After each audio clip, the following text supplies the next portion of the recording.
विठ्ठल विठ्ठल विठ्ठल या वीणावरदंड मंडितराया शीतभूषणाय ब्रह्मण्यस्पतये गुरुर्ब्रह्मा नमामि सद्गुरुशान्तं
सोडिला संसार माया तयावरी फार धावे चाले मागे मागे सुख दुःख साही अंगी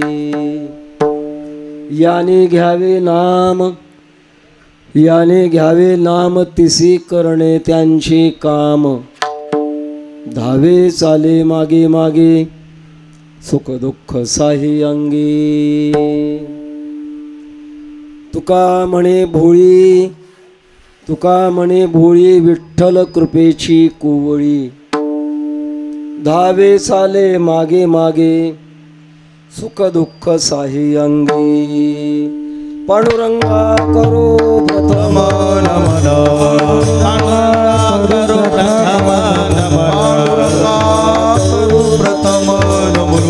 पांडुरंगा करो प्रथम नमन दुसरे चरणा संतानिया दुसरे चरणा संतानिया दुसरे चरणा संतानिया दान कृपाने घटिता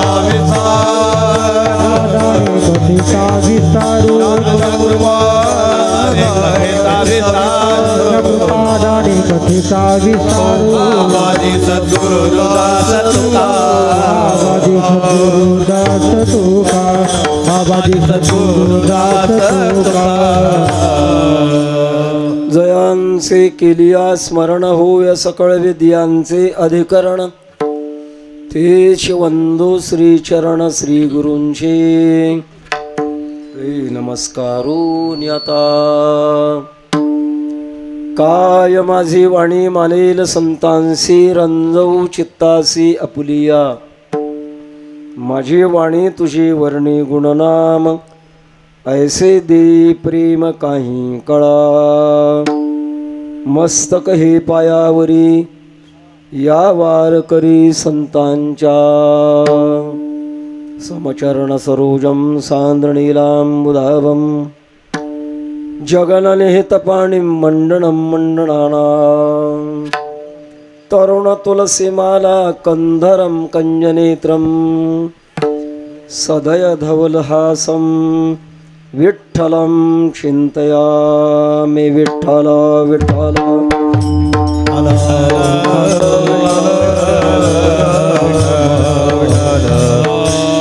विठ्ठल विठ्ठल विठ्ठल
सोडिला संसार माया तयावरी फार, धावे चाले मागे मागे सुख दुःखाचा हे अंगी। अनंत कृपा सागर भगवत पूज्यपाद जगदुद्धारक जगद्गुरु श्री तुकोबाराय, उपस्थित संत महंत भाविक सज्जन, माता भगिनी, बालक बालिका, टाळकरी, मृदंग वादक, वीणेकरी, चोपदार बा, ऑपरेटर साहेब, सर्वांना अंतःकरणपूर्वक वंदन करून या ठिकाणी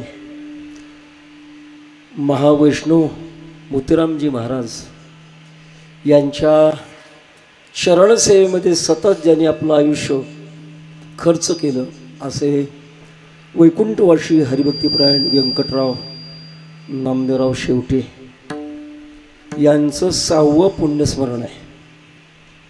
आणि 6व्या पुण्यस्मरणाच्या निमित्ताने आपण या ठिकाणी जमा झालात।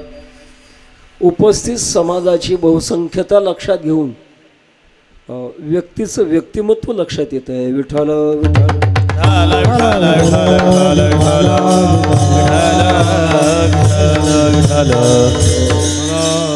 दोन गोष्टीचा विचार आहे, व्यक्ती आणि व्यक्तिमत्व या दोन गोष्टीत बदल आहे। आकार असतो ती व्यक्ती आणि ज्ञान गुणधर्म सामर्थ्य असतं ते व्यक्तिमत्व, दोन गोष्टी भिन्न भिन्न। आम्ही 1962 साली आळंदीला होतो आणि त्यावेळेला आमचे वैकुंठवासी गुरुवारी मामासाहेब दांडेकर हे आळंदीला कार्यालयात, आताचं कार्यालय तिथे बसायचे आणि सकाळचा पेपर येऊन पडलेला होता आणि त्या पेपरमध्ये आपल्या देशाचे पहिले पंतप्रधान पंडित जवाहरलाल नेहरू यांचा फोटो आणि त्यांच्या बाबतीतलं लिखाण खाली लिहिलेलं होतं। एक थोडा धाडसी माणूस दर्शनाला आला। वास्तविक मामासाहेबांच्या पुढे धाडच चालत नव्हतं। काय बुवा म्हटल्यावर तर माणसं गरज होती, नुसतं बुवा म्हणण्यामध्ये ताकद होती त्यांची। धाडसी होता, त्याने ते पेपर पाहिला आणि पाहिल्यानंतर मामासाहेबांना विचारलं, मामासाहेब ते पंडित जवाहरलाल नेहरूंचे फोटो रोजच येतात, त्यांच्यात आणि आमच्यात काय फरक आहे? ते शर्ट घालतात, आम्ही शर्ट घालतो, त्यांच्या डोक्यावर टोपी, आमच्या डोक्यावर टोपी, काय फरक आहे? त्यांचाच उदो उदो का?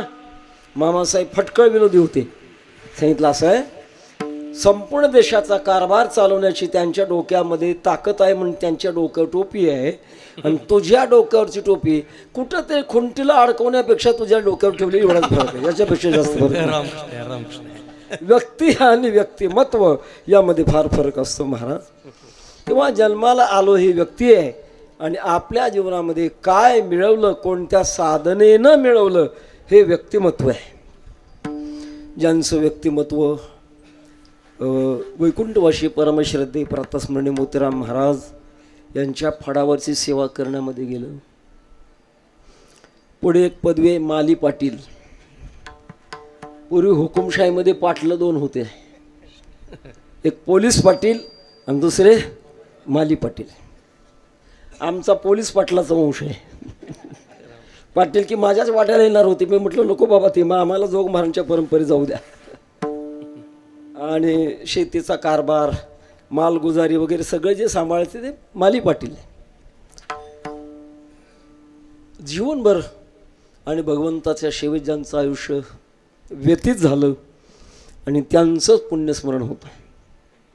या पुण्यस्मरणाच्या कार्यक्रमाचे विनीत श्रीयुत गंगाधरराव नामदेवराव शेवटे, प्राध्यापक श्री सुधाकरराव व्यंकटराव शेवटे आणि श्रीयुत मधुकरराव व्यंकटराव शेवटे यांच्या वतीनं हे 6वं पुण्यस्मरणाचं चिंतन या ठिकाणी उपस्थित आहे। आपण या चिंतनाकरता आलात, या निमित्ताला साजेल अशा प्रकारचा अभंग आपण चिंतनात घेऊन त्याचं चिंतन करणार आहोत। पुण्यस्मरण म्हणजे ज्यांचं पुण्य एवढं आहे की त्याचं स्मरण करावं, एवढं अशा प्रकारचं पुण्यस्मरण। किंवा दुसरा पर्यायी शब्द आपण वापरतो, पुण्यतिथी असा शब्द वापरतो। प्रथमतः भगवान परमात्म्याच्या फक्त जयंती असते. शास्त्राच्या पद्धतीनं पाहिलं तर जयंती कोणाची नाही, माणसाची नाही आणि संतांची नाही, फक्त परमात्म्याची जयंती. का? जन्म कर्म च मे दिव्यम एवं यो व्यक्ती तत्वतः. ज्यांचा जन्म दिव्य आणि कर्म दिव्य त्यांची जयंती असते. समाधी सोहळा, सिद्ध महापुरुष आपल्या उद्धाराकरता इथं येतात आणि काम संपल्यानंतर पंचमहाभूताच्या आड जातात. त्यांचा समाधी सोहळा, ज्ञानोबारांचा समाधी सोहळा, नामदेव महाराजांचा समाधी सोहळा, सावता महाराजांचा समाधी सोहळा, तुकोबारायांचा बीजोत्सव. आणि तिसरा प्रकार आहे सामान्य प्रकृतीमध्ये जन्माला येऊन ज्यांनी आपल्या जीवनामध्ये भगवान परमात्म्याची अखंड चिंतन सेवा केली आणि सेवा करता करता साधन काळ असेल किंवा सिद्ध काळ असेल व्यतीत झाला, अशांचं पुण्यस्मरण आणि यापेक्षा राहिलेल्यांचं श्राद्ध. विठ्ठल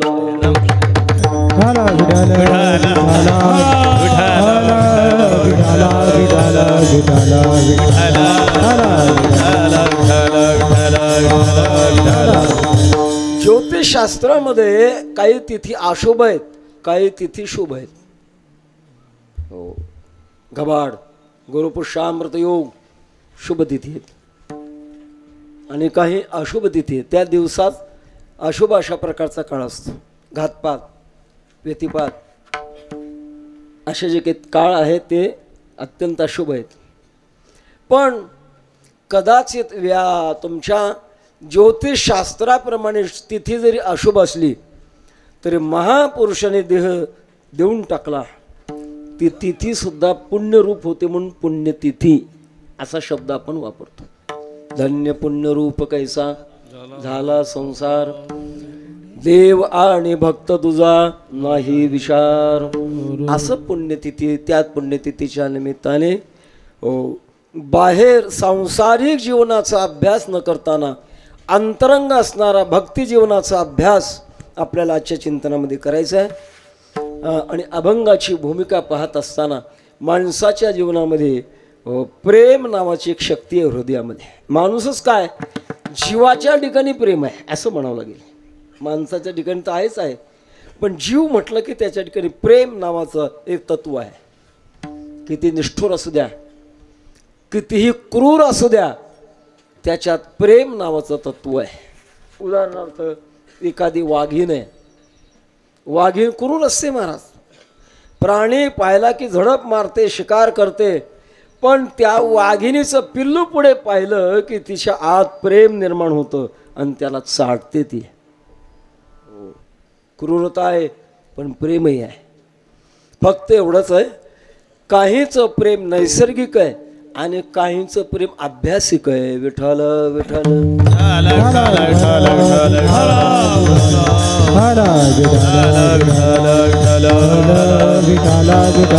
ज्या प्रेमाचा मोबदला येत नाही ते स्वाभाविक आणि ज्या प्रेमाचा मोबदला येतो ते अभ्यासिक, असं प्रेमाचे आपण दोन वर्ग पाडूया. तेव्हा पंचदशी नावाच्या ग्रंथामध्ये आपल्या हृदयात प्रेम नावाची शक्ती सहज आहे असं चिंतन आहे. इयमात्मा परानंद परप्रेमास्पदम यतः मानभुवम हि भूयासमिति प्रेमात्मनिक्षते. आत्म्यावर प्रेम आहे आपलं. हो, आणि ते प्रेमतत्व, त्या प्रेमतत्वाची काही वेळेला वापर करणाऱ्याच्या द्वारे विभागणी होते, वाटलं जातं प्रेम. संसार त्याला म्हणतात ज्याच्यात प्रेम वाटलं जातं ते संसार, आणि परमार्थ त्याला म्हणतात ज्याच्यात प्रेम वाटलं जात नाही, एका ठिकाणी ठेवलं जातं त्याचं नाव हे परमार्थ.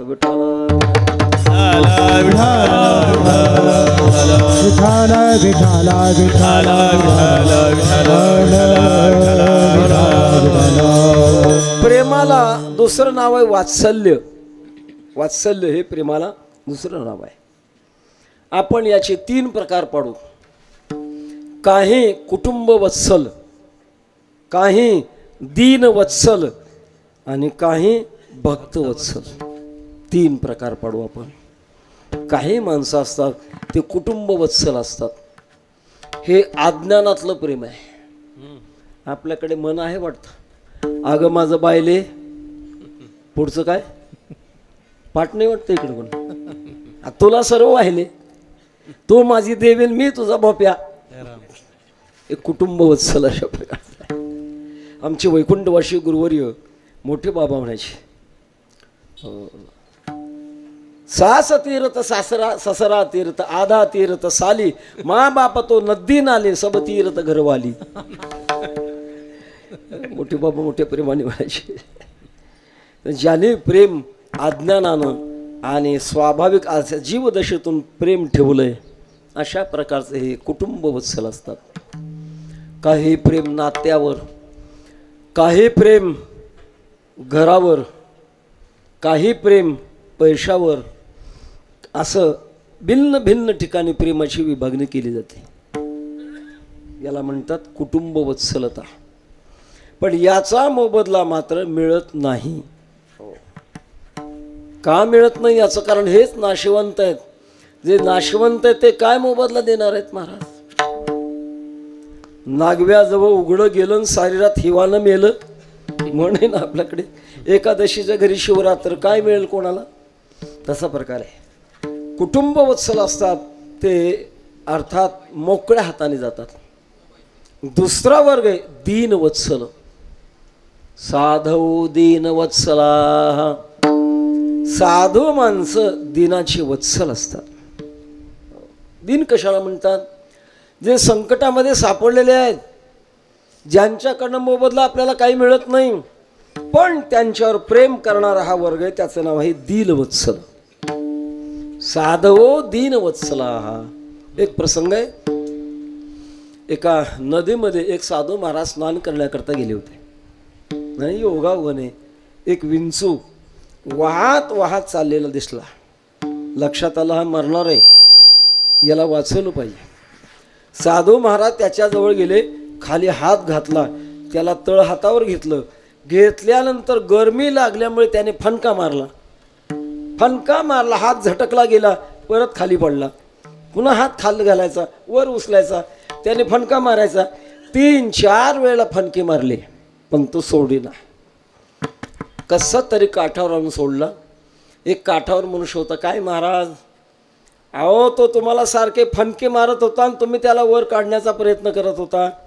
साधून विचार सांगितला, बाबा एक सामान्य कीट जीवात्मा आपला स्वभाव सोडत नाही, तर मी कसा सोडू. विठ्ठल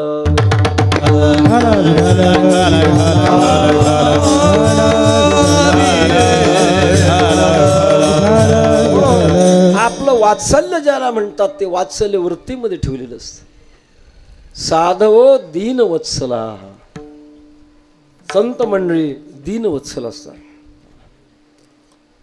बुडता हे जल नदे खवे डोळा, येतो कळवळा म्हणूनिया. येवोनी नरदेहा झाकतील डोळे, बळेच आंधळे होती लोक. उजारा सडती नचलती वाट, पुढील बोबाट जाणून या. पुढे एवढा मोठा धोका असताना सुद्धा ही माणसं डोळे राखून चालतायत.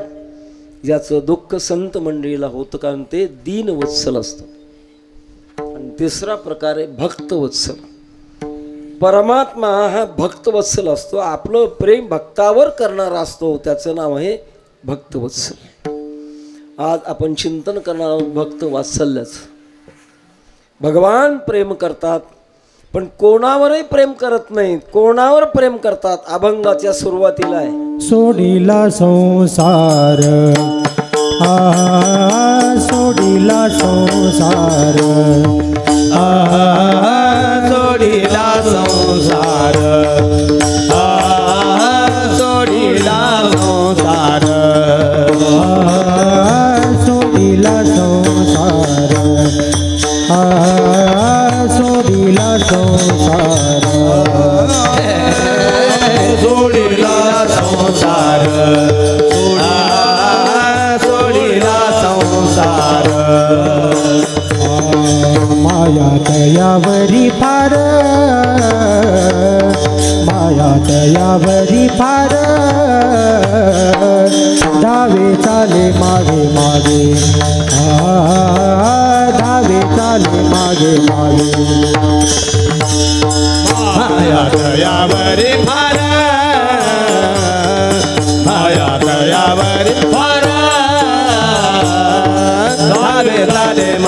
मागे धावे चाले मागे मागे हा सोडिला संसार हा सोडिला संसार सोडिला संसार सोडिला संसार मायात यावरी फार मायात यावरी फार धावे चाले मागे मागे धावे चाले मागे मागे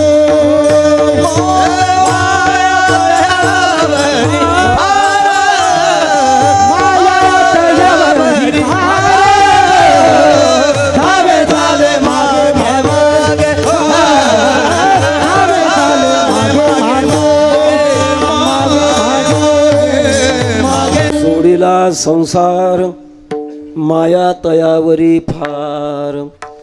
पहिल्या चरणाचं चिंतन करत असताना थोडंसं उलटं सुलटं सुद्धा करता येते. आता वारकरी संप्रदायाच्या वाङ्मयाचे अभ्यासक मंडळी उभे आहेत, बसलेले पुढे देखील आहेत, गुरुजी आहेत, पौळ महाराज आहेत. महाराजांचं नाव नाही मला माहिती, निवृत्ती महाराज निवृत्ती महाराजीसारखं नाव ऐकून आहे फक्त. आणि संस्थेमध्ये 2 वर्ष होतात ही देखील कळालं आहे. चांगली गोष्ट आहे, आनंद आहे. आम्ही गुरुबंधूच म्हणतो, काय हरकत आहे. तेव्हा थोडा बारकाव्याने विचार जर करायचा ठरला, ज्याने संसार सोडला त्यांची देवावर माया फार असाही अर्थ करता येतो. किंवा परमात्मा सगळ्या संसाराला उदासीन होतो आणि त्यांच्यावर माया करतो असाही अर्थ करता येतो. उलटा सुलटा शब्दज्ञानी म्हटलं की, आता तुमचंही नाव नाही बरं का मला माहिती आहे, बहुतेक काही वर्गावर तुम्हीच तयार केलेला दिसतो, कारण ट्रेडमार्क दिसतोय. चांगली गोष्ट आहे महाराज, आनंदाची गोष्ट आहे. सदानंद महाराज, मग तर काय बघायचं. फळेकर महाराज, वा, फार चांगलं कार्य करता. तुमच्या कार्याला कोटी कोटी अशा प्रकारचा आशीर्वाद. ही अत्यंत गरज आहे महाराज, काळाची गरज आहे. हे सगळे कीर्तनकार होणार नाहीत, सगळे पगवाज वाजवणारे होणार नाहीत, सगळे गायक होणार नाहीत, पण सगळे मात्र निर्व्यसनी साधक होणार. ही गोष्ट खरी. वाईट मार्गाला जाणार नाही. कौमारे दाचरित प्राज्ञ धर्मान भागवतानी. भक्तराज प्रल्हाद म्हणतात, कुमार अवस्थेमध्ये सदाचार अशा प्रकारचा वागा. सांगण्याचा मुद्दा असा की आपण या पहिल्या चरणाचा उलटा सुलटा अभ्यास करत असताना मला जवळचा अभ्यास वाटतो. ज्या भक्ताने संसार सोडला त्याच्यावर देवाची फार माया, असा प्रकारचा अर्थ मला गोड वाटतो. विठ्ठल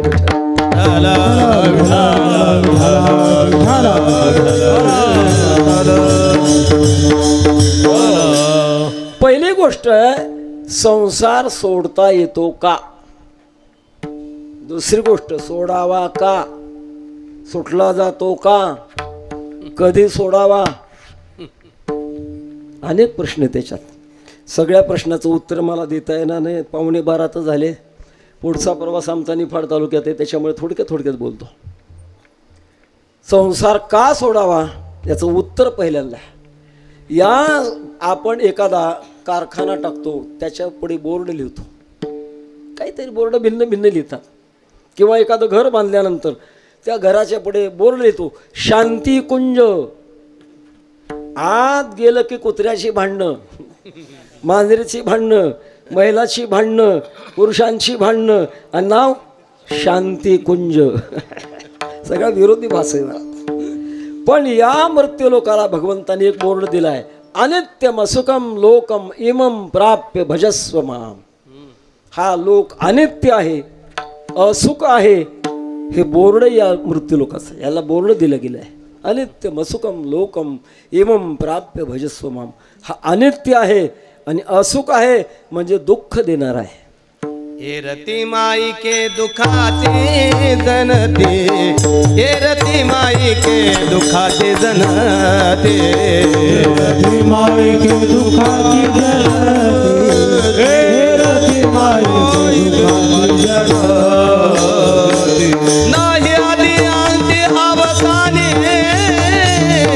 नाही आधी अंती अवसाने, नाही आधी अंती अवसाने,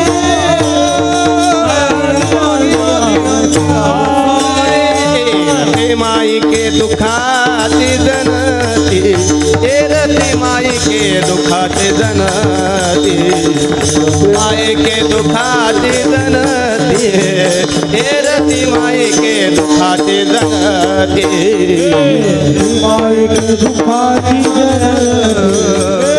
जनती माई के दुखाची जनती माई के दुखाची जनती माई के दुखाची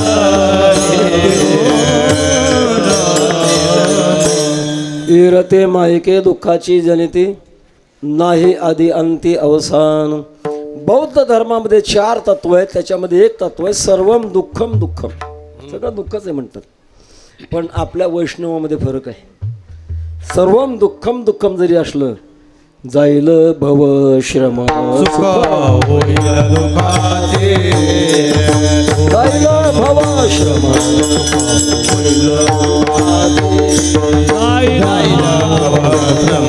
सुख होईल दुखाचे जाईल भवश्रम सुख होईल दुखाचे.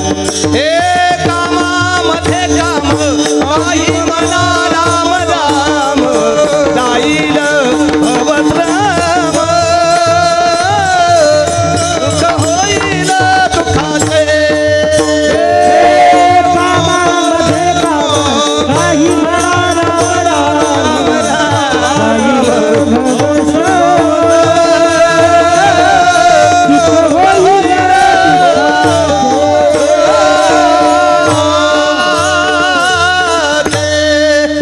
पंथाचा विशेष आहे की दुःखाचा परिणाम दुःख राहत नाही, दुःख सुखात परिणत होतो असा परिणाम आहे. तेव्हा का सोडायचा याचा विचार आपण करत होतो. हे अनित्य आहे, राहणारं नाही महाराज. आपण बघा 50 वर्षाचे जे काही साधक असतील या ठिकाणी विचार करा. तुम्ही 10 वर्षाचे होता तेव्हा गावात घरात कोण कोण होतं, बाहेरच्या घरात कोण कोण होतं. अहो गेली सगळे. आजा मेला पंजा मेला बाप मसना गेला देखत देखत नातू पण तोही एक पाहता दगने सावध जगूने कारे नवा सावध जगूने कारे नवा. एक पाहता एकाती दहने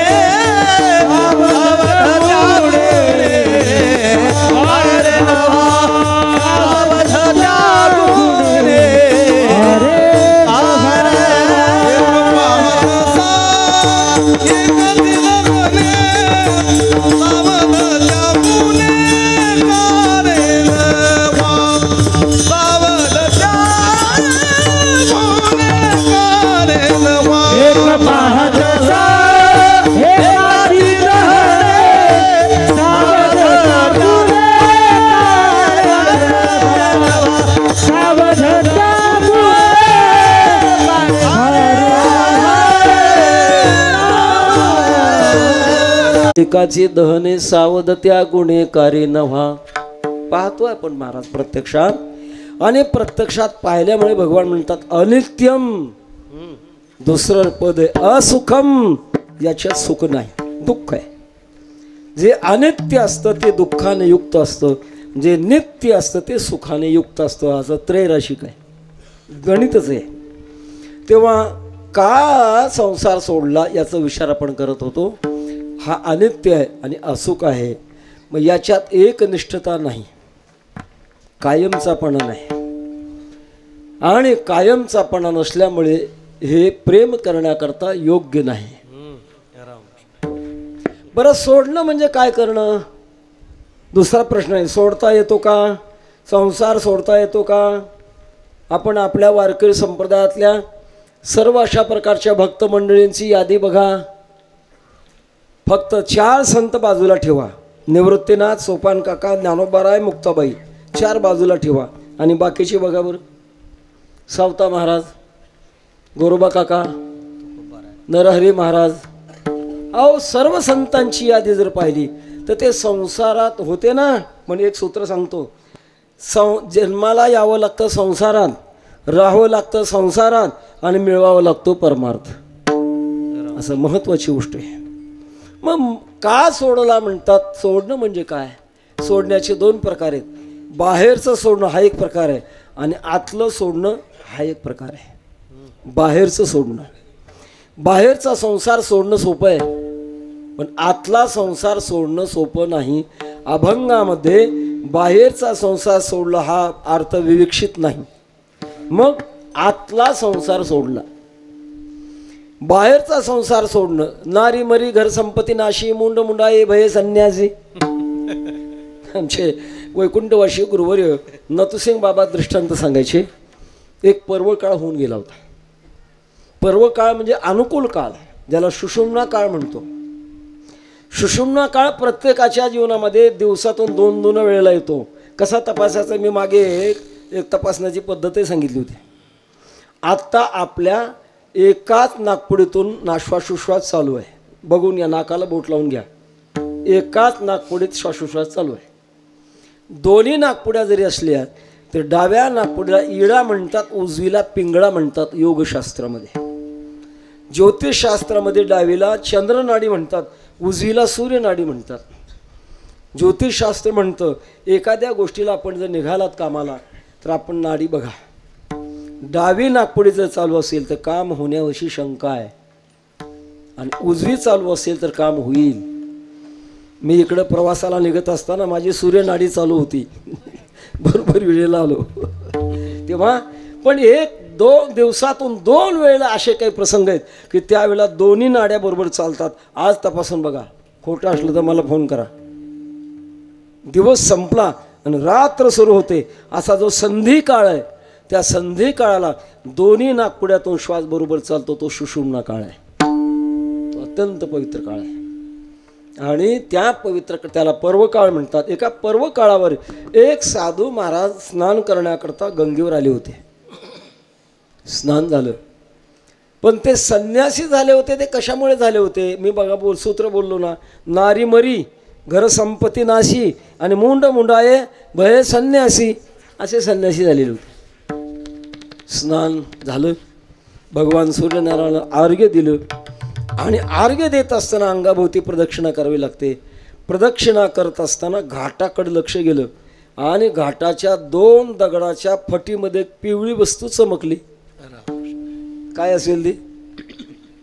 अंगठी. एक सोन्याची अंगठी 2 दगडाच्या फटीमध्ये ठेवलेली.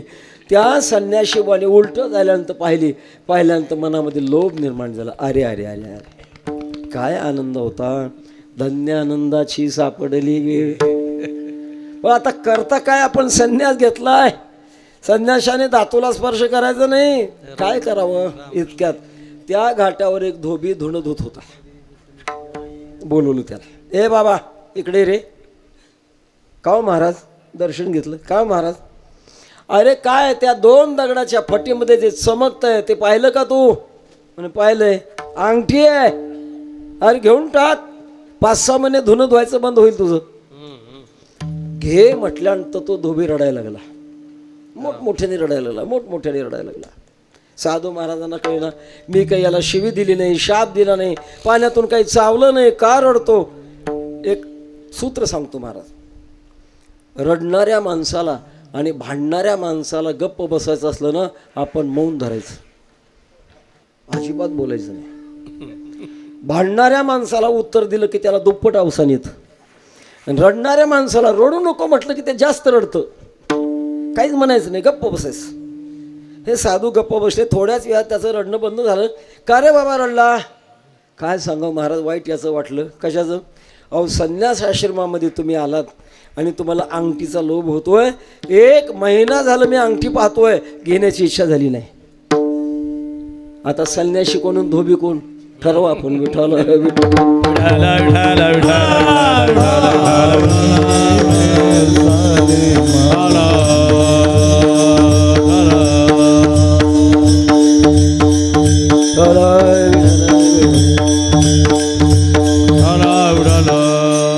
एकाने मनातून संसार सोडला आणि एकाने शरीराने संसार सोडला. मनातून सोडल्यानंतर मात्र त्याची आठवण राहत नाही, आणि देहाने जर सोडला तर मग मात्र त्याची आठवण होते पुन्हा पुन्हा. आपल्या साधू संतांनी संसाराच्या बाबतीमध्ये सोडला हा विषय घेत असताना पहिला विचार आपण सांगितला आहे की सोडता येतो का. त्याचं उत्तर आहे आपल्या संत वाङ्मयामध्ये सोडता येत नाही असं उत्तर आहे. का सांडीशी ग्रस्ताश्रम उपजले कुळशी धर्म. नलगे सोडावा आश्रम हे नलगे सांडावा आश्रम बोला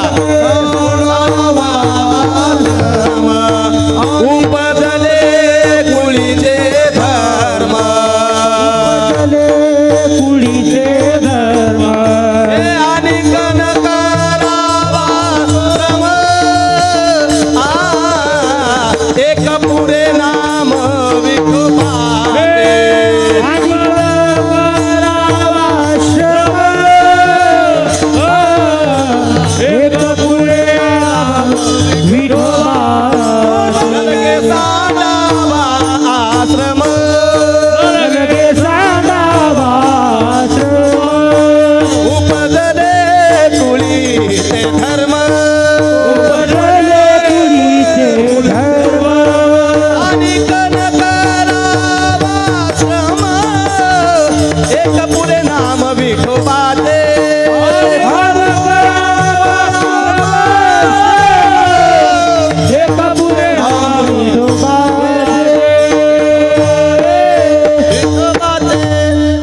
नलगे सांडावा आश्रम. 4 आश्रम आहेत. जन्माला आल्यापासून लग्न होईपर्यंत ब्रह्मचर्य आश्रम, लग्न झाल्यानंतर 50 वर्षापर्यंत ग्रस्ताश्रम, 50 ते 75 वर्षापर्यंत वानप्रस्थाश्रम आणि उरलेल्या वेळेमध्ये संन्यासाश्रम. आपल्या वारकरी वाङ्मयामध्ये बाहेरच्या त्यागाला महत्त्व नाही, आतल्या त्यागाला महत्त्व आहे महाराज. हो, बाहेरचा त्याग जरी केला तरी त्याची आठवण जात नाही महाराज. म्हणून एक महत्त्वाचं उदाहरण आपल्याला सांगता येण्यासारखं आहे. भगवत पूज्यपाद शुकाचार्य आईच्या उदरामध्ये 12 वर्ष लपून राहिली, त्या सगळ्यांना माहीत आहे. आणि व्यासाने भगवंताला विनंती केली आणि विनंती केल्यानंतर भगवंताने शुकाचार्यांना गर्भामध्येच दर्शन दिलं. आपल्या देशामध्ये 2 असे भाग्यवान आहेत महाराज की एका गुरुला आणि त्यांच्या शिष्याला गर्भातच देवाचं दर्शन झालं. शुकाचार्यांना गर्भात देवाचं दर्शन झालं आणि राजा परीक्षितीला गर्भातच देवाचं दर्शन झालं.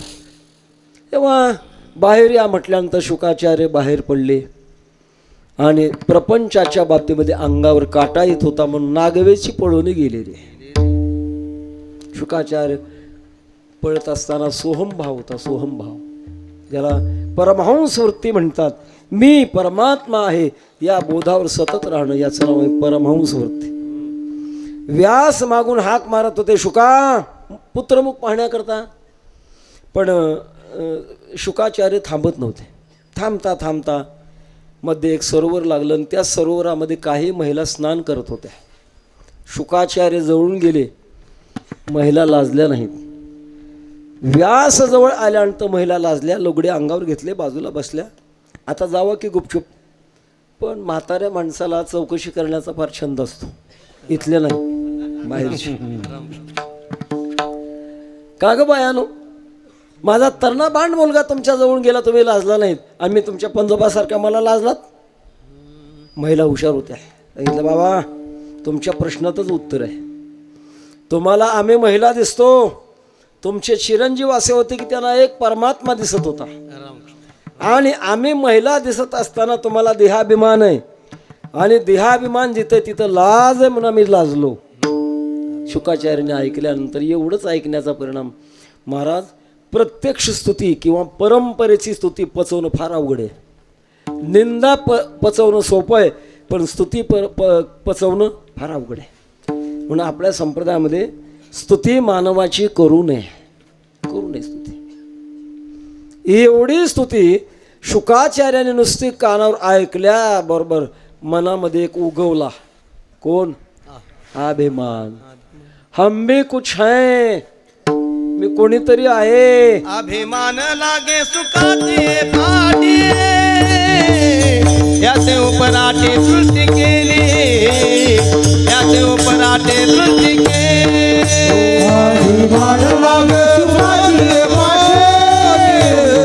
याचे उपराटे सृष्टी केली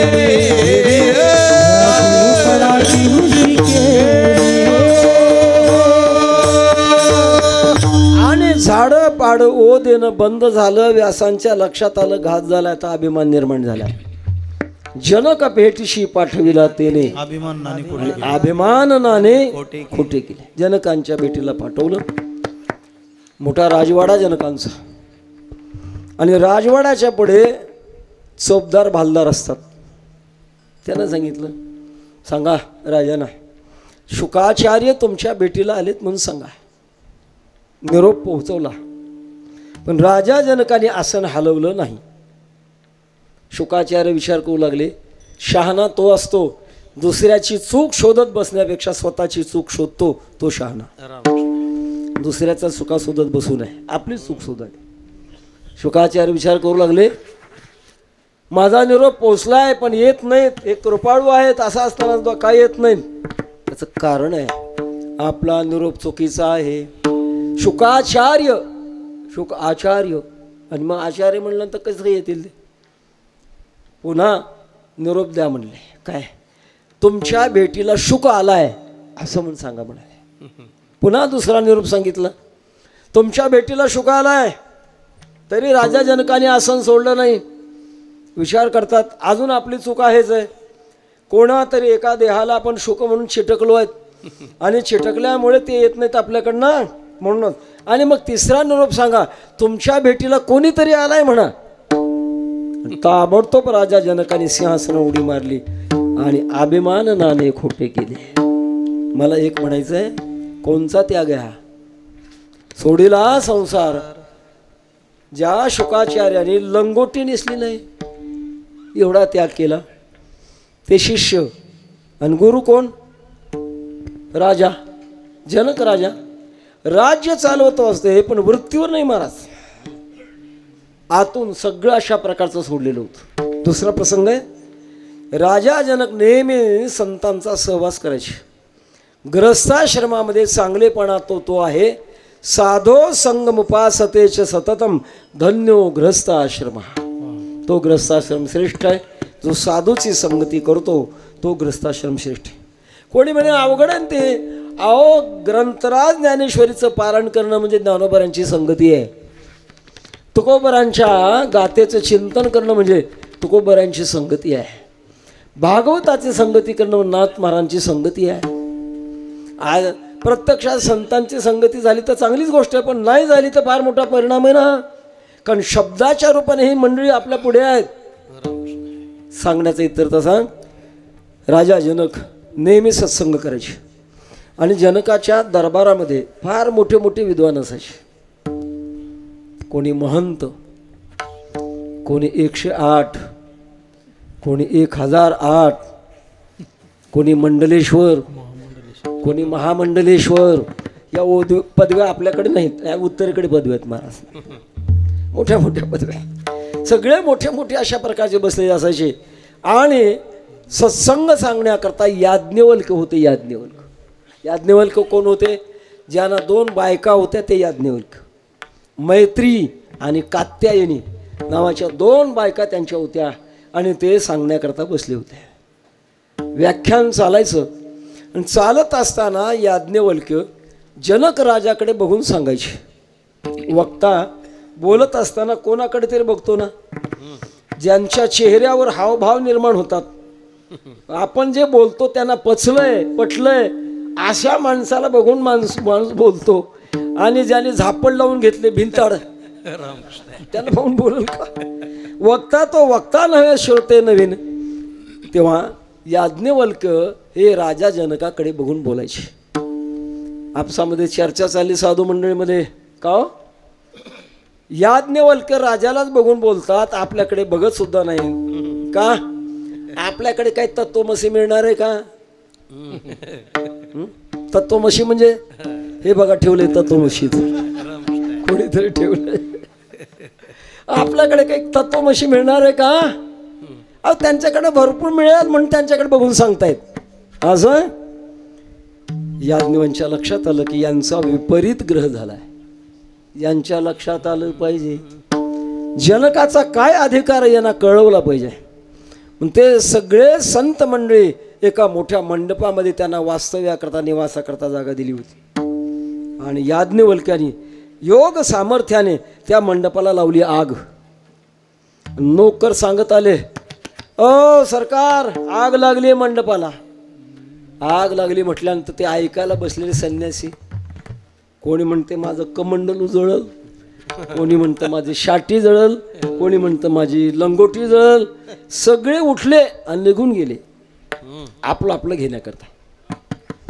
पण राजा जनक मात्र एक किंचित ते हलला नाही. आता तो योगाग्नीच होता, सामर्थ्याने लावलेला आणि तो सामर्थ्याने विझवला. विझवल्यानंतर सगळे आले आणि पुन्हा बसले आणि विशाला कोठे गेले होते?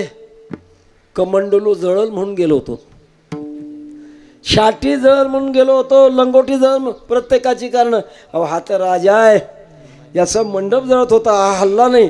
आता सांगा कोणाकडे बघून सांगू? जेने अग्नि माझी घातला से पाव नेनता तो राव जनक मोठा नेनता तो राव जनक मोठा. जेने अग्नि माझी घातला से पाव घातला से पाव नीनता तो राव जनक होता नीनता तो राव जनक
असे पाव मिथिलायाम प्रदग्धानाम न मे दह्यते किंचन.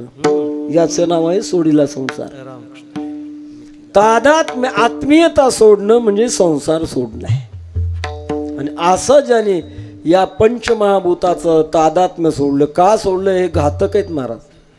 कुरंग मातंग पतंग भृंगा. 5 विषयाच्या द्वारे 5 प्राणी मेले. हरिण शब्दानं मेला, हत्ती स्पर्शाने मेला, मासा रसाने मेला. 5 प्राणी 5 अशा विषयाने जर मेले तर माणसाकडे 5 विषय आहेत. पण शहाणा माणूस याच्या आतलं पाहतो.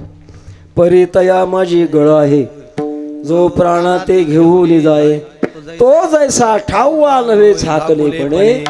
हो, गळाला उंडी छिटकवली कणकीची, माशाला दिसत नाही म्हणतो गिळतो आणि पुन्हा मरावं लागतं. फुटोनिया घसा फुटोनिया घसा मरण पावे फुटोनिया घसा मरण पावे फुटोनिया घसा मरण पावे.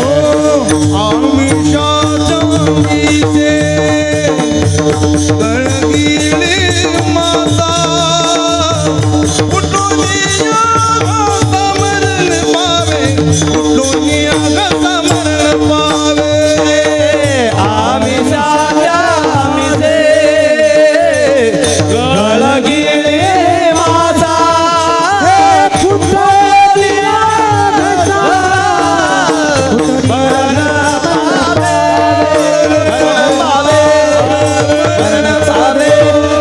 सगळा आनंद आहे. त्याच्यामुळे किती वाजता सुरू केलं लक्षातच राहिलं नाही.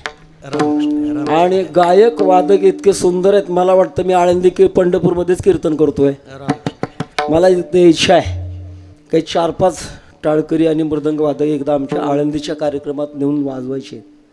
त्यांना सांगायचं आहे की आमच्या मोतीराम महाराजांचं सैन्य कसं आहे हे बघा. सांगण्याचा इतर तसा फुटून या कसा मरण पावे. हो, बाहेरचं दिसतं पण आतलं दिसत नाही. याचा परिणाम सामान्य जीव संसारामध्ये अडकतो, मरतो. तो एक प्राणी एका विषयाने जर मेलाय तर 5 विषय माणसाच्या मागे लागेल तर तो कसा वाचेल. पण ज्याच्याकडे सारासार विचार बुद्धी आहे आणि त्याचा परिणाम त्याचा वापर करतो, वापर केल्यानंतर आपण या जगात पाहुणे आहोत, मालक नाही. तादात्म्य मालकाने धरावं, पाहुण्याने धरावं का नाही धरावं. एक सुंदर अभंग आहे. अंगणात पक्षी उतरतात आणि ते काय तिथून पक्षी अंगणी उतरते, पक्षी अंगणी उतरते, पक्षी अंगणी उतरते. जे गुंतोनी राहते, जे गुंतोनी राहते, पैसे असावे संसारी, जोडी प्रार्थनाची दोरी.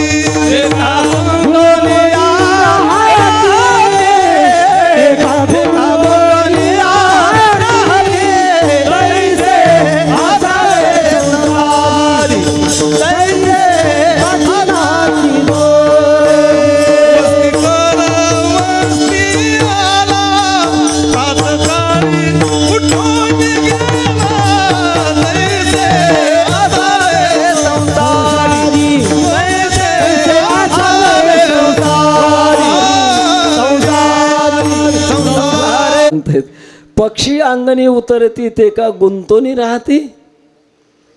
वस्ती कर वस्ती आला प्रातःकाळी, तसं हा सब चला चली का मेला. एक संत एका ठिकाणी सांगतात, दुनिया में जो कुछ मजे हैं हारा गाज कम ना होंगे, लेकिन अफसोस एक है एक दिन हम ना होंगे. सगळं काही मिळेल पण एक दिवस असा उघडेल की त्या दिवशी आम्ही मात्र राहणार नाही. असा प्रकारचा सब चला चली का मेला. याच्यामुळे याच्यात गुंतत नाहीत, आतून चिटकत नाहीत. आतून सोडलेला असतो त्याच्यावरच भगवान परमात्मा प्रेम करतात. सोडीला संसार माया तयावरी फार. माया शब्दाचा वेगळा वेगळा अर्थ आहे. काही वेळेला अंतर ठेवलेलं त्यालाही माया म्हणतात, प्रेमालाही माया म्हणतात. मराठी भाषा सगळ्या भाषेत कठीण भाषा आहे. महाराज नुसते उच्चार का बदलले की त्याचे अर्थ बदलतात. उच्चार बदलू द्या, अर्थ बदलतो. जाळ, जाळ आहे ना वेगळं. जाळ तापायचा, जाळ पकडायचं, शब्द तीच आहेत, फक्त उच्चारात बदल झाला की अर्थात बदल होतो. महाराज अशी सूक्ष्म भाषा आहे. तसं गुंतून राहायचं नाही. आहे ते जोपर्यंत आपलं आयुष्य आहे तोपर्यंत भगवंताची सेवा या दृष्टिकोनातून संसार करायचा आहे. त्यात मात्र गुंतून राहायचं नाही. न गुंतणं आहे कला ज्यांच्या जीवनात अवगत झाली. भगवान परमात्मा त्यांच्यावर प्रेम करतात. धावे चाले मागे मागे सुख दुःख साही अंगे. प्रेम करतात. माया तयावरी फार, त्याच्यावर फार माया आहे. पण माया कशावरून ओळखायची. अभंगाच्या दुसऱ्या चरणात महाराज सांगतात, धावे चाले मागे मागे सुख दुःख साही अंगे. धावतो भगवान परमात्मा.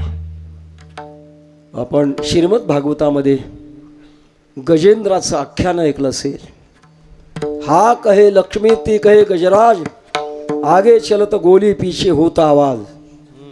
बंदुकीचा दृष्टांत दिलाय. बंदुकीचा जेव्हा वास्तविक विचार करण्यासारखी गोष्ट आहे.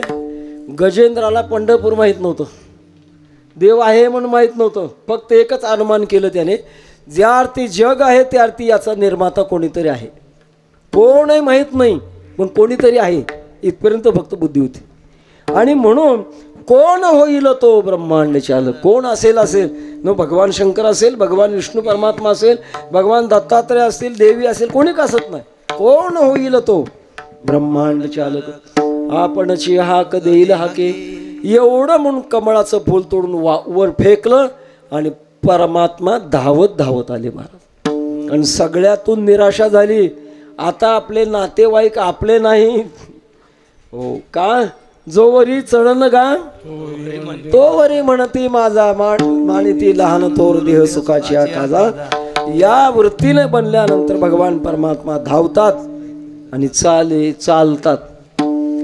जेव्हा ज्ञानोबारांना इच्छा झाली, आता ग्रंथराज ज्ञानेश्वरी आपण सांगितलाय, काही अभंग आपण सांगितले, चांगदेव 65 लिहिली आहे, सगळं कार्य संपलंय आणि आता एकदा तीर्थाटन करावं. तीर्थाटन करण्याकरता वैकुंठवासी हरिभक्त माधव महाराज मगर म्हणायचे, प्रवासाकरता एकट्याने प्रवास करू नये, चिंतन एकट्याने करावं, प्रवास कमीत कमी दोघांनी करावा. आणि पांडुरंगाकडे आले, पायावर डोकं ठेवलं, सांगितलं देवा मला तीर्थयात्रेला जायचंय, नामदेव महाराजांना मला बरोबर द्या. आणि मग नामदेव महाराज म्हणजे पांडुरंगाच्या काळजाचा तुकडा. दुःख झालं पण मोठ्याची भीड आहे, ओलांडता येत नाही. नामदेव महाराज म्हणतात, पंढरी सांडोनी नवजे कोठे, देवा मी नाही जाणार कुठं. अरे मोठ्याची भीड आहे, एवढा मोठा ज्ञानचक्रवर्ती तुझ्या संगतीची इच्छा करतोय, का टाळतोय. देवा तुम्ही म्हणता मग जातो, पण एक अटीवर, काय, जिथं मी तुमची आठवण करीन तिथं तुम्ही उपस्थित राहिलं पाहिजे. चालेल. आणि मग असं करता करता तीर्थयात्रा संपल्या. तीर्थयात्रा झाल्यानंतर माऊंद करावं लागतं, म्हणजे सगळ्या तीर्थाचं फळ मिळतं. माऊंद अपभ्रष्ट बरं काय, मावदय, पण त्याचं अपभ्रष्ट झालं माऊंद. मावद म्हणजे तुझे पुण्यकर्म केलं ते बोलू नको असा त्याचा अर्थ आहे, पण ते जाहीर केलं जातं, हा प्रकार वेगळा आहे. आणि ते माऊंद करत असताना नामदेव महाराज पुढे चालत होते आणि भगवान पांडुरंग परमात्मा मागे मागे चालत होते. नामयाचे पाठी चाले के शिराज, लागावया रज चरणीची. म्हणून कधी धावतात, कधी मागे मागे धावतात. असं भगवान परमात्मा प्रेम भक्तावर करतात. का करतात, उत्तर अभंगाच्या तिसऱ्या. जान घ्यावे नाम, याने घ्यावे नाम, याने घ्यावे नाम,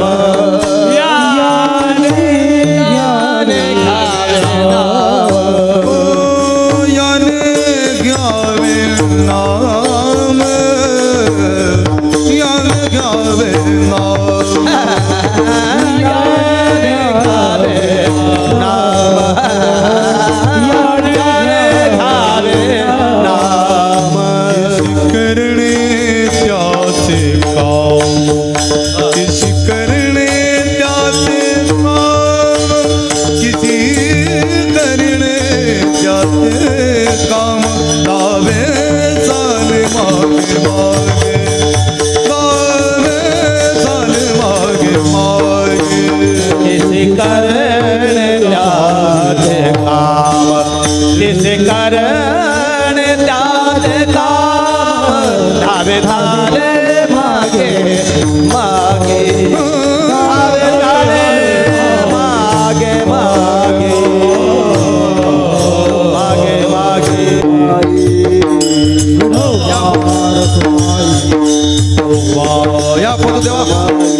पण कुठंतरी लावावं लागतं ना.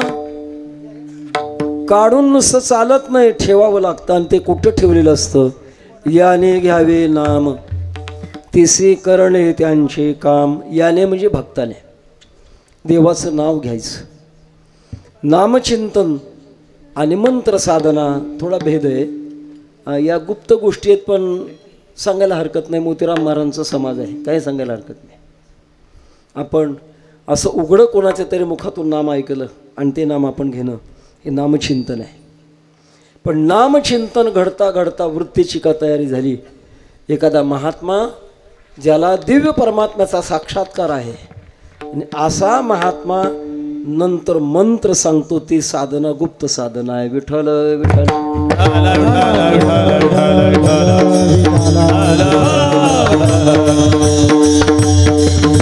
आशोचया जपो नये अनेका ते ऐको नये. ऐसिया मंत्रा ते जग बिये त्याचे फळणे थोडे परिक्षोभने बहुत तैसा मंत्र राज नव्हे रे. अशुची अवस्थेत जपता येत नाही. आणि काय ते ऐकू नये. दुसऱ्याने मंत्र देताना ऐकलं न पाहिजे. कुठंतरी एकांतामध्ये शेतामध्ये एखाद्या झाडाखाली घेऊन जातात मंत्र देण्याकरता, आणि दोघांच्या अंगावर एक पांघरून घेतात. कदाचित त्या झाडावर जर पक्षी असतील, त्या पक्ष्याने ऐकू नये याच्याकरता बहुतेक गोफणी घेऊन फिरून पक्ष्यांना लावतात महाराज. आणि का ते ऐकू नये ऐसिया मंत्रा ते जग बिहे त्याचे फळणे थोडे परिक्षोभणे बहुत तैसा मंत्रराज नव्हे रे. अर्थात नामाला देखील मंत्र म्हणतात. तसं मंत्राचे प्रकार आहेत. वैदिक मंत्र, शास्त्रीय मंत्र, साबर मंत्र आणि संत मंत्र.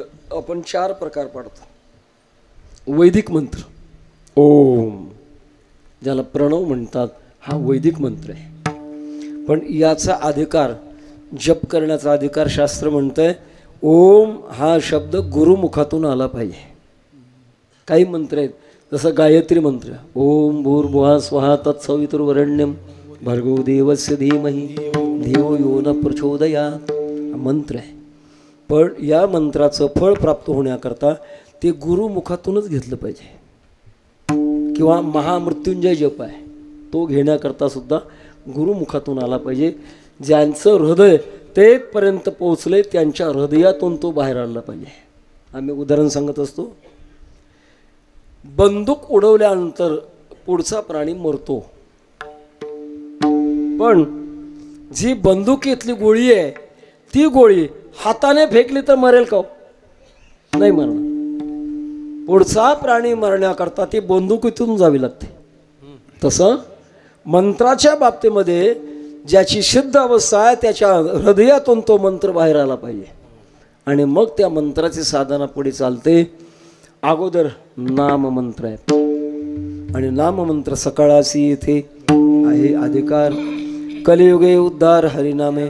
मंत्र साधना मिळवण्याकरता नामसाधना अत्यंत आवश्यक आहे. मोठं उदाहरण आहे आपल्या संप्रदायातलं. माघ शुद्ध दशमी, पाहोनी गुरुवार, आणि केला अंगीकार.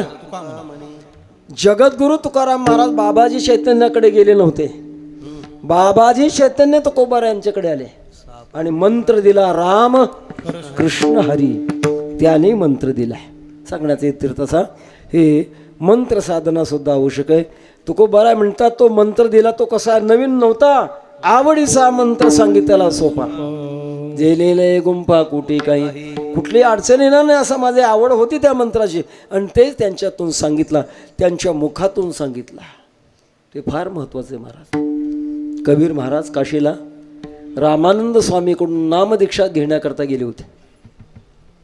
रामानंद स्वामींनी सांगितलं आम्हाला तुम्हाला नामदीक्षा देता येणार नाही, तुम्ही मुस्लिम पंथातले, आम्ही सनातन धर्मातले होतो, तुम्हाला कसं देऊ, नाही देता येणार. कबीर महाराजांनी सांगितलं नामदीक्षा घेईन तर तुमच्याकडूनच घेईन. रामानंद स्वामींनी सांगितलं मी देणार नाही, मी घेतल्याशिवाय राहणार नाही. दोघांचा हट्ट. आणि मग कबीर महाराजांनी एके दिवशी अशी युक्ती केली. रामानंद स्वामी गंगेच्या काठावर एक झोपडी बांधून चिंतन करत बसलेले असायचे, रात्रंदिवस चिंतन. आणि भल्या पहाटे उठायचे आणि ऋषी स्नान करायचे. स्नानाचे 3 प्रकार आहेत: ऋषी स्नान, मनुष्य स्नान आणि राक्षस स्नान. ऋषी स्नान पहाटे 3च्या पुढे उठावं, नाही जमलं तर 4 ब्रह्ममुहूर्तात उठायचं. हे कोणतं स्नान आहे? ऋषी स्नान आहे. अजून आकाशामध्ये चांदण्या दिसतात, भगवान सूर्यनारायण उदयाला आले नाहीत, त्यावेळेला आंघोळ करणं हे कोणतं स्नान आहे? मनुष्य स्नान. आणि पुढच्या स्नानाचं कशाला व्याख्या सांगू? राक्षस स्नान असं सांगितलं. मुद्दा असा, ऋषी स्नानाकरता रामानंद स्वामी जायचे. पुढे काय बॅटऱ्या वगैरे होत्या का? उजेड होता काय? पायवाट रुळलेली होती आणि रुळलेल्या पायवाटीनं चापत चापत रामानंद स्वामींनी गंगेवर जायचं, स्नान करायचं आणि परत आपल्या चिंतनामध्ये राहायचं. कबीर महाराजांनी एके दिवशी एक काम केलं. ते जो रस्ता होता त्या रस्त्यावर खड्डा तयार केला, असा आडवा असा खड्डा खोदला. आपण खड्ड्यात झोपल्यावर खड्ड्याच्या वर येऊ नये आणि खाली राहू नये, समांतर अशा प्रकारचा खड्डा खोदला. रामानंद स्वामी भल्या पहाटे उठले. कबीर महाराज त्या खड्ड्यात आडवे झोपून राहिले आणि कबीर महाराजांना काही दिसलं नाही, कळलं नाही. आपल्या रामानंद स्वामींना दिसलं नाही, कळलं नाही. रामानंद स्वामी जाता जाता त्यांचा पाय कबीर महाराजांच्या अंगावर पडला. बरोबर, अरे राम राम राम राम राम, कोणीतरी प्राणी दिसतो म्हणून राम राम म्हटलं. कबीर महाराजांनी नमस्कार केला. महाराज, मिळाली मला नामदीक्षा मिळाली. प्रकारे भिन्न भिन्न, आता आपल्याला त्याच्याकडे वळायचं नाही. सांगण्याचा मुद्दा असा, याने घ्यावे नाम. काय करतात हे? भगवंताचं नाम घेतात. परमात्म्याचं नाम घेतल्यानंतर तो काम का करतो? तुका म्हणे, यासी नामाचा अभिमान, मनवणे शरण तारी बळे. तुका म्हणे पावावया, तुका म्हणे पावावया पहिलं पार, तुका म्हणे पावावया, तुका म्हणे पावावया, तुका म्हणे पावावया पहिलं पार, तुका म्हणे पावावया. पुढं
चांगली मिळाली. तुका म्हणे, यासी नामाचा अभिमान, मनवणे शरण तारी बळे. भगवान परमात्म्याला आपल्या नामाचा अभिमान असतो. का नसू नये महाराज नामाचा अभिमान? आपल्या संस्कृतीमध्ये दुसरा जो आश्रम आहे, पाणीग्रहण आश्रम संस्कार, या आश्रमामध्ये लग्न लागलं जातं आणि पूर्वीच्या काळात बालवयात लग्न लावायचे. आता कायदा आहे, 18 वर्षाच्या आत जर लग्न लागलं तर कायद्याने गुन्हा आहे. म्हणून आता जे लग्न लागतं ते घोडमा झाल्यावर लग्न लागतं. जुना शब्द आपल्या मराठवाड्यात, घोडमा म्हणजे मोठा झाल्यानंतर.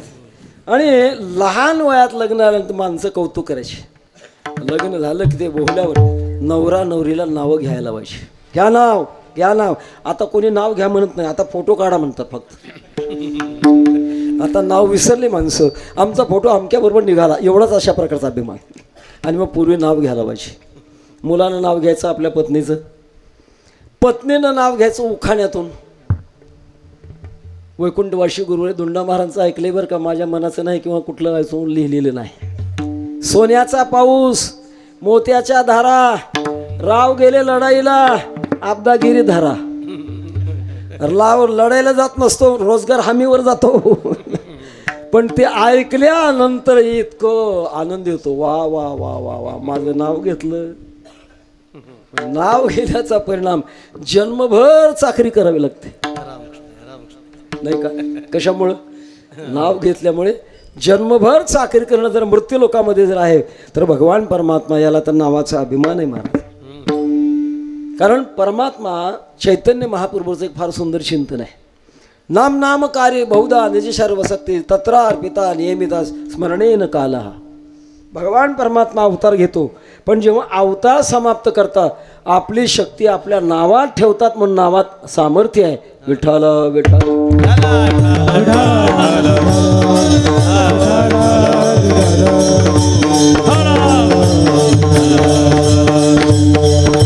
याने घ्यावे नाम. हे नाव घेतात, कधी घेतात, कुठं घेतात, कसं घेतात, सगळा विचार आपल्याला माहिती आहे. नाम घेण्याकरता कुठलाही वेळ काळाची गरज नाही. काळ वेळ नाम उच्चारिता. तुका म्हणे क्षण खाता जेविता न विसंबो. कुठल्याही क्षणामध्ये, एवढं नव्हे झोपेमध्ये ज्यांचं सुद्धा नामचिंतन चालतं. पांडुरंग ध्यानी पांडुरंग जागृती स्वप्नी पांडुरंग. अभ्यास आहे महाराजा, हे सहज होत नाही. उग एकदा भगवंताचं नामचिंतन घेतलं आणि तेवढ्यावर भागलं असं नाही. नामाची अखंडता हे नामात उद्बोधित होण्याचं सामर्थ्याचं साधन आहे. आता हा एम्प्लिफायर आवाज मोठा करतो, पंखे फिरतात, हे कशामुळं? वीज आहे. वीज काय इथं निर्माण झाली का शिरपूरला? कुठंतरी औष्णिक केंद्रामध्ये निर्माण झाली आहे.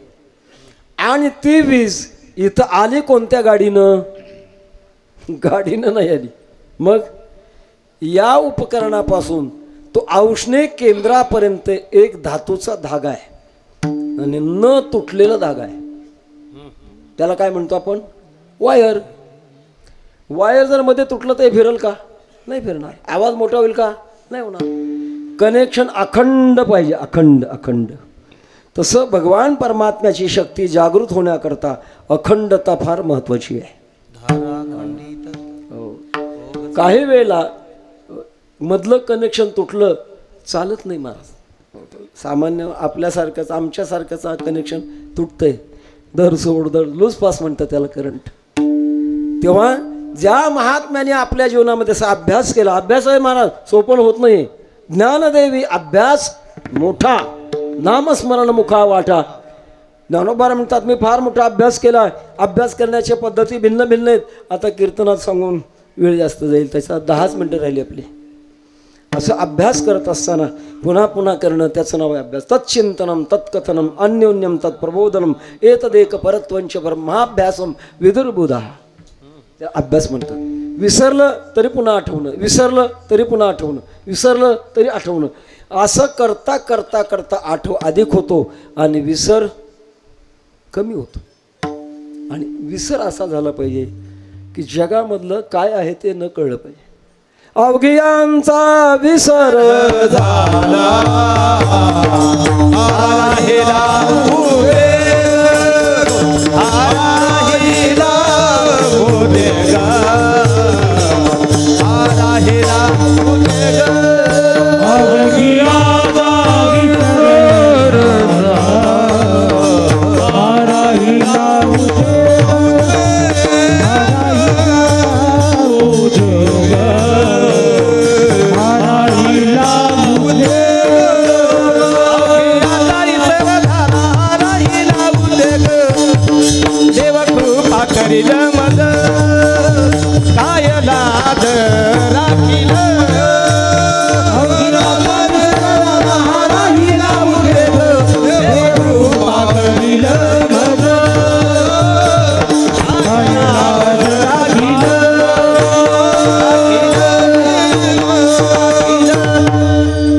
साधना जगाला विसरायची आणि अर्धी साधना आहे भगवंताच्या नामाची. जोपर्यंत जगाला विसरत नाही तोपर्यंत अखंड नामसाधना होत नाही. सामान्यपणे जगाला विसरत नाहीत महाराज. आमच्यासारखे महाराज एखाद्या घरी 2-3 वर्ष मुक्कामाला थांबल्यानंतर त्या घरच्या माणसाची आत्या कुठं दिली हे सुद्धा त्यांना माहीत असतं. सगळं त्यांचा अरे कशाला काय करायचंय बाबा. हो, जग विसरणं हे अर्धे साधन आहे. बरेच लोक येतात आम्हाला विचारतात, महाराज ओळखलं का? आता ओळखलं का म्हणावं, नाही म्हणावं अपमान वाटेल, होय म्हणावं खोटं बोलता येत नाही. दोन्ही गुण पंचायत. ओळखलंय म्हणता येत नाही, नाही म्हणता येत नाही. ते म्हणतात, अहो 1971 साली चंद्रभागेच्या वळवंटात तुमचं कीर्तन करण्याकरता आम्ही आलो, ऐकण्याकरता आम्ही आलो होतो. 1971 साली. आणि त्यांची ओळख आता ठेवायची. मग सामान्य म्हणायचं असतं. त्याने जर विचारलं ना, मला ओळखलं का? हो. कोण आहे? माणूस. त्याच्यापेक्षा काय बोलायचं बारा. सांगण्याचा मुद्दा असा, हो, जग विसरणं अर्धी साधन आहे आणि अर्धे भगवान परमात्म्याचं नामचिंतन. आणि या नामचिंतनाच्या द्वारे याने घ्यावे नाम, तिसी करणे त्यांचे काम. परमात्मा त्यांचं काम करतो. सर्व काम करे न सांग, सर्व काम करे न सांग. सर्व भावे हरी, सर्व भावे हरी, सर्व भावे हरी.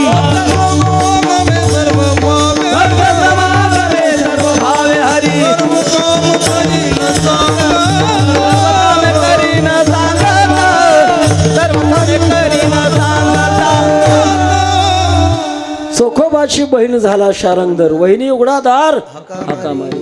अनेक प्रसंग आहेत महाराज. भक्तराज अर्जुनाची घोडी धुतली अनंते, संकटे बहुते निवारी. बाहेरचं चिंता करायचं कारण नाही. भगवान परमात्मा या व्यवहारातल्या ज्या मर्यादा आहेत त्या मर्यादा भगवान परमात्मा स्वतः सांभाळतात. पायिक पाठीशी घातला आपण पुढा, अर्जुनाला मागे आणि आपण स्वतः पुढे. 18 दिवस युद्ध चाललं. 17 दिवस असा होता नियम की भगवान कृष्ण परमात्मा रथातून अगोदर उतरायची खाली आणि अर्जुनानं हात द्यायचे. अर्जुन मालक, हे सेवक भगवान कृष्ण परमात्मा या उतरा खाली. 17 दिवस भगवान अगोदर रथातून उतरायचे आणि अर्जुनानं हात देऊन खाली घ्यायचे. युद्ध संपलं 18वा दिवस आणि अर्जुन वाट पाहत होते. माणसाला सवय लागली बरं वाटतं ते. अर्जुन विचार करत होते, आता हात देतील मग हात देतील. भगवान परमात्मा रथातून उतरायला खाली तयारच नाहीत. शेवटी अजून उतरत नाही. अर्जुना अरे उतर ना बाबा रथातून खाली. मनातून कसं तरी लाज सावरत सावरत सावरत अर्जुन खाली उतरले. खाली उतरल्यानंतर भगवान परमात्म्याने रथातून खाली उडी टाकल्याबरोबर धाड धाड धाड धाड रथ जळायला लागला. तेव्हा अर्जुनाच्या लक्षात आलं, करी कारण ते कळून कोणा. आपण जर हे अगोदर खाली उतरले असते तर आपलं काय झालं असतं. भगवान परमात्मा सर्व काम करी न सांगता तो काम करतात. या दृष्टिकोनातून आणि किती कामं करतात. धावे चाले मागे मागे, सुख दुःख साही अंगे. याचं कारण काम करतो पण तो अत्यंत भोळी वेचा. तुकामने भोळी, तुकामने भोळी, तुकामने भोळी, तुकामने भोळी, तुकामने भोळी, तुकामने भोळी. तुकामने भोळी.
विठ्ठल कृपेची कोवळी. शेवटच्या चरणामध्ये भगवंताचा स्वभाव सांगितलाय.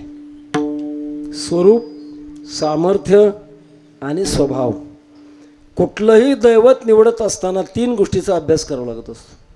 स्वरूप कसं आहे त्याचं, सामर्थ्य काय आहे आणि स्वभाव कसा आहे. तो स्वभाव महाराजांनी अभंगाच्या शेवटच्या चरणात सांगितला. तो का म्हणे भोळी विठ्ठल कृपेची कोवळी. मुठभर पोह्यासाठी गाव सोन्याचा बसतं का माफे. मुठभर सोने पोहे काय खाल्ले सोन्याचं गाव दिलं. हे भोळेपणाचं नाही एक लक्षण. संप्रदायामध्ये 3 भोळे. भक्ती करणारा भोळा, भक्ती भोळी, आणि ज्याची भक्ती करायची भोळे भाविक हे. एका बाजूला भोळा आहे पण दुसऱ्या बाजूला चतुरा तो शिरोमणी. तसंही आहे. दोन्ही गोष्टी अशा प्रकारच्या संतुलित आहेत. या संतुलित स्वभावाचं वर्णन तुका म्हणे भोळी विठ्ठल कृपेची कोवळी कृपा. आणि कोवळी कृपा, कोवळी कृपा म्हणण्याचा अर्थ वृद्धिंगत होणारी कृपा. जसं एखाद्या झाडाचा शेंडा कोवळा शेंडा म्हणतो आपण, तर त्याची वाढ होत राहते. तसं भगवान परमात्म्याची कृपा याची वाढ सारखी होत राहते. कृपा करतात भगवान परमात्मा, आशीर्वाद देतात संत. साधन काळामध्ये सिद्धी प्राप्त होण्याकरता जी शक्ती लागते संतांची ते आशीर्वादातून मिळते. आणि पूर्णत्व प्राप्त होण्याकरता भगवान परमात्म्याची कृपा लागते. माया मोहजाळी होतो सापडला परिया विठ्ठला कृपा आली. काढोनी बाहेरी ठेविलो निराळा कवतुक डोळा दाखविले. असा भगवान परमात्म्याचा स्वभाव आहे. खूप त्याच्या बाबतीत स्वभावामध्ये चिंतन देखील आहे. उलट्या सुलट्या विचाराचा प्रवाह आहे. पण त्यात महत्त्वाची गोष्ट अशी आहे की भगवान परमात्मा अत्यंत उदार आहे. काय दिलं नाही देवानं महाराज आपल्याला. बऱ्याच वेळेला माणसाच्या अंतःकरणामध्ये संसारातली एखादी बाजू कमी असली तर खिन्नता वाटते आणि परमात्म्याविषयी नाराजी वाटते. आम्ही नेहमी सांगतो आपलं समाधान टिकवण्याकरता एक महत्त्वाचं सूत्र आहे. आपल्याकडे काय आहे त्याच्याकडं बघावं, काय नाही त्याच्याकडं बघू नये. कधीच समाधान बिघडणार नाही. दिले हा देह दिला दान त्याचे करणे चिंतन जगजीवन नारायण गायन गुण त्याचे. हो, म्हणून नेहमी अशा प्रकारचा विचार सकारात्मक असावा, नकारात्मक विचाराकडे जाऊ नये. आम्ही नेहमी एक प्रसंग सांगत होतो. एक पांगळा होता. पांगळा 2 फूट जरी पुढे जायचं म्हटलं तर उचलून ठेवावं लागायचं. पण नेहमी हसत, नेहमी हसत. त्याला एकाने विचारलं का रे बाबा एवढं मोठं जन्माचं दुःख तुला चालता येत नाही, 2 फूट जायचं म्हटलं तरी उचलून ठेवावं लागतंय आणि असं असताना नेहमी हसत का रे तू. त्याने सांगितले बघा पाय नाहीत याचं मला दुःख नाही, पण डोळे आहेत याचं मला सुख आहे. काय आहे याच्याकडं बघावं, काय नाही याच्याकडे बघू नये. आणि भगवान परमात्म्याची अखंड अशा प्रकारच्या अंतःकरणातून सेवा करावी. सेवा केल्यानंतर भगवान परमात्मा प्रेम करतात. आपलं त्याने काम करावं अशी वृत्ती नसते, पण न कळत अशा प्रकारचं काम करतात महाराज. नाथ महाराजांच्या घरी भगवंताने 36 वर्ष सेवा केली आहे आणि शेवटची सेवा श्रीखंड्या म्हणून केली. नाथ महाराजांना कळालं होतं हे नाही कळालं मला. स्वजन मोहिका नावाची माया टाकतात आणि हा देव आहे न कळू देता भगवान परमात्मा सेवा करतात. परमात्मा सेवा करतात म्हणून त्यांचं भक्ती करायची असं नाही. आपल्या प्रेमाला योग्य अशा प्रकारचं ठिकाण भगवान परमात्मा आहे. ज्या भगवान परमात्म्यावर प्रेम केल्यानंतर तेषां सतत युक्तानां भजतां प्रीतिपूर्वकं ददाम्य बुद्धियोगम तम येन मामुपयांति ते. असा परमात्मा दयाळू कृपाळू आहे. परमात्म्याच्या स्वरूपामध्ये भगवान परमात्मा एकरूप करतात. एवढ्या करता एकरूप केल्यानंतर पुन्हा जन्ममरणाची फजिती संपूर्ण नष्ट होते आणि आपूर्यमाण मचल प्रतिष्ठम समुद्रमाप प्रविशन्ति यद्वत् तद्वत् कामायं प्रविशन्ति सर्वे सशान्तिमाप्नोति न काम कामे. ज्ञानेश्वर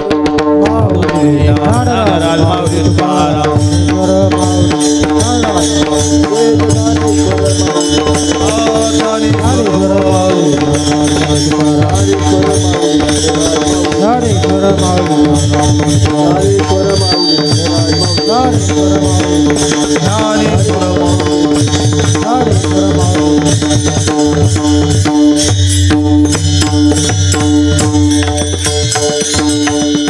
कैलासवासी व्यंकटराव नामदेवराव शेवटी यांचं 6वे पुण्यस्मरण आहे.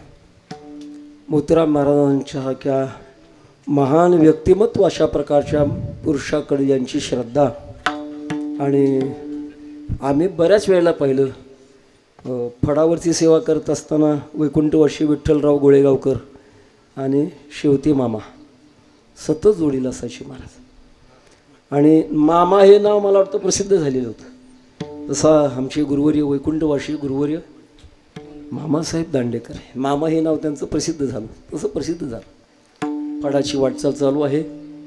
गायकांनी आपली गायकी सांभाळली आहे. कीर्तनकार बरीच आहे, ते कीर्तन करतात. मृदंगवादकांनी आपला मृदंगवादकपणा सांभाळला आहे. फडाची व्यवस्था करण्याकरता देखील इमारत बांधणं वगैरे पंढरपूरची इमारत शेठजी यांनी लक्ष घातल्यापासून खूप सुंदर अशा प्रकारची चाललेली आहे.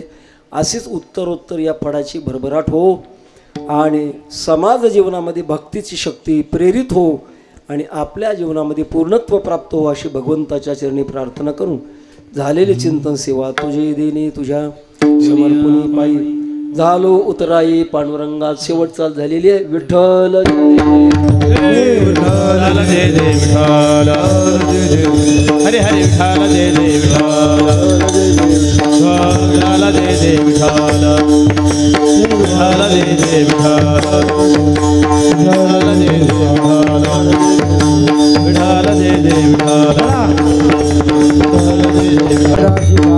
हरे हरे माझ्या वडे दाते मेरा सिगा देवा मेरा सिगा देवा वडिलाचे मेरा सिगा देवा तुझी चरण सेवा पांडुरंगा तुझी चरण सेवा पांडुरंगा तुझी चरण सेवा पांडुरंगा उपवास पारणे राखिला दारवंता उपवास पारणे राखिला दारवंता उपवास पारणे राखिला दारवंता उपवास पारणे राखिला दारवंता